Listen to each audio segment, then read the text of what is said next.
Hey second graders, this is your math lesson and it is the last lesson in our unit on measurement and time, and it is on temperature.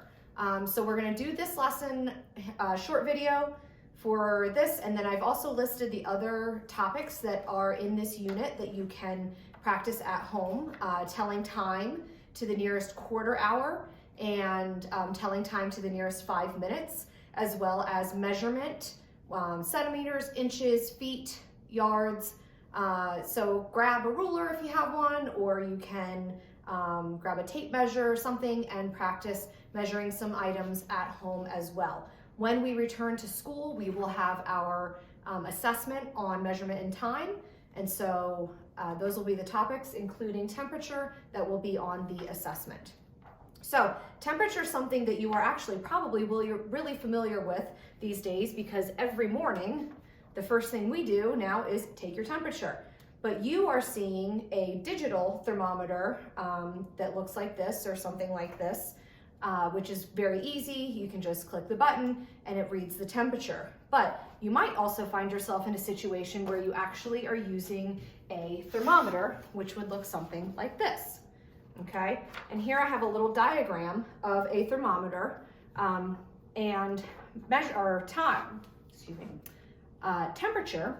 It is measured two ways, in Fahrenheit and in Celsius. So often you'll see the degree Fahrenheit or you'll see degree Celsius. We measure here in the United States in Fahrenheit, but fun fact, we are actually only one of very few countries that still use Fahrenheit. I wrote a couple down. So the United States, Belize, the Bahamas, I believe the Cayman Islands, and just a couple others. Every other country has gone to Celsius.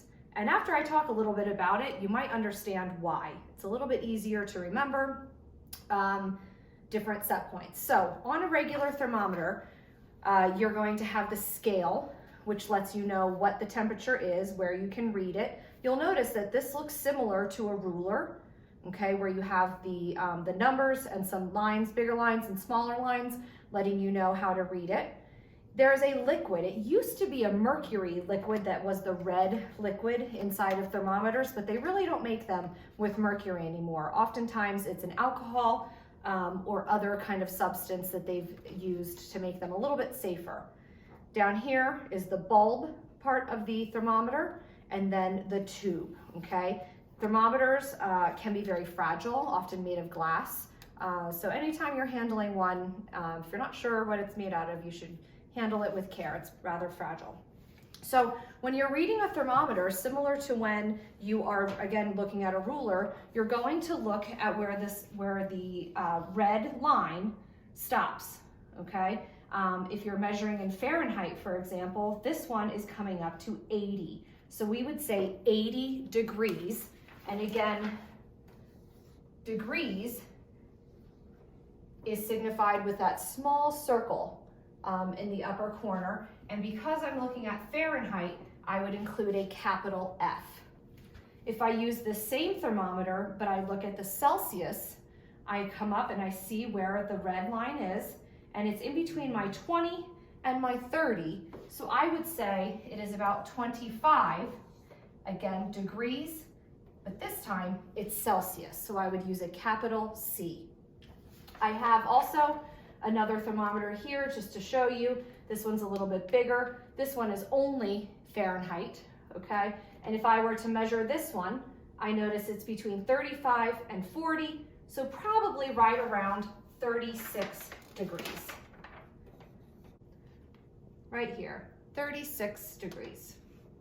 So we rely on temperature a lot. We use it again every morning to see if you have a fever, or your parents might use it at home. If you say that you're not feeling well, you might have your temperature taken to determine if you're sick. But we also use it to plan our day. So we check the temperature to see what it's going to be out, maybe what it is right now, but also what it's going to be later in the day. Oftentimes, if you think about our morning meeting, when we go over the weather, I will tell you what the temperature is for that day. And we'll talk about whether or not it's going to be warmer in the next couple days or cooler in the next couple days.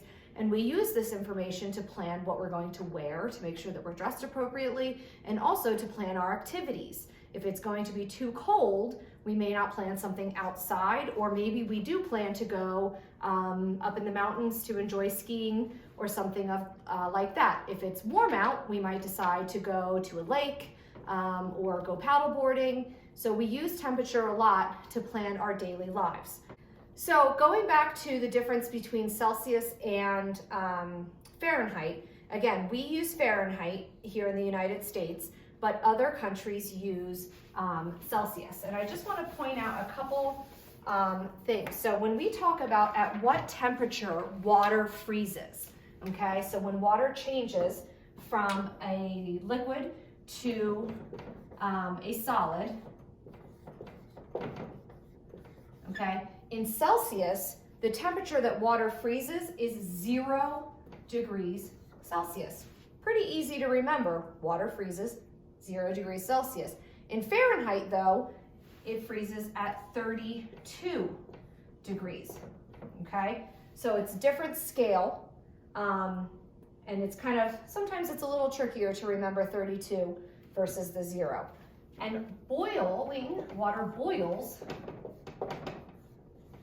okay? In Celsius, water boils at 100 degrees Celsius. Again, you'll notice a nice round number, pretty easy to remember. In Fahrenheit, water boils at 212 degrees Fahrenheit, okay? So based on the ease of the scale and temperatures is why a lot of countries have changed and gone to, or always been, used Celsius readings. We are one of the few left to use Fahrenheit, and who knows, maybe one day we'll change. You will have some practice in your packet of reading some thermometers, and you will have some Celsius and some in Fahrenheit, okay? So just like the ruler, you'll use the scale to find the number as close as possible. You'll look what it's between and determine as close as you can what the temperature for that thermometer is reading.